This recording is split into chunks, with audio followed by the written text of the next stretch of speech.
Visakha steel plant వద్ద JAC నాయకులు నిరసనలు తెలిపారు. పోరాట కమిటీ కార్మిక నాయకులపై ఎమ్మెల్యే విష్ణుకుమార్ రాజు, మాజీ ఎమ్మెల్సీ మాధవ్ చేస్తున్న వ్యాఖ్యలను ఉపసంహరించుకోవాలని డిమాండ్ చేశారు. గత 4 ఏళ్లుగా రాష్ట్రమంతటా కార్మిక వర్గం ఐక్య ఉద్యమాలు నిర్వహించామన్నారు.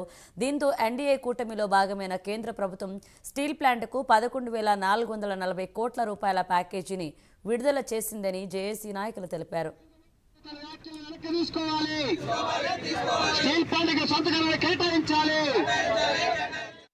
శాసనసభ్యులు విష్ణుకుమార్ రాజు గారు వైజాగ్ స్టీల్ ప్లాంట్ కార్మికుల మీద తీవ్ర అభ్యంతర వ్యాఖ్యలు చేశారు. మీకు ఇష్టం ఉంటే పని చేయండి, లేకపోతే రిజైన్ చేయండి, వీఆర్ఎస్ తీసుకొని బయటికి పండి అని చెప్పని నిన్న ఆయన వ్యాఖ్యలు చేశారు. దీన్ని చేసి తీవ్రంగా ఖండిస్తుంది. ఆయన వ్యాఖ్యలు వెంటనే వెనక్కి తీసుకోవాలి.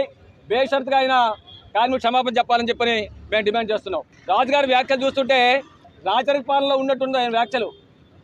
స్టీల్ ప్లాంట్ అక్కడే ఉంటుందండి, ఎంప్లాయీస్ అక్కడే ఉంటారు. రాజుగారి కుర్చీకి గ్యారెంటీ ఉండదు. మొన్నటి వరకు కుర్చీ లేదు, పదవి లేదు ఆయనకి. 5 సంవత్సరాలు పదవి ఇచ్చారు ప్రధానికం. 5 సంవత్సరాలు పదవి గ్యారెంటీ ఏమి లేదు. గ్యారెంటీ లేదు, మీకు గ్యారెంటీ ఉండేది ప్రభుత్వ సంస్థలకి, కార్మికులకి. ఇది మీరు గుర్తించాలని చెప్పి మొదలుగా మీరు చెప్పదలుచుకున్నాం మేము. రెండోది, ఆస్కంది ఉండాలంటారు.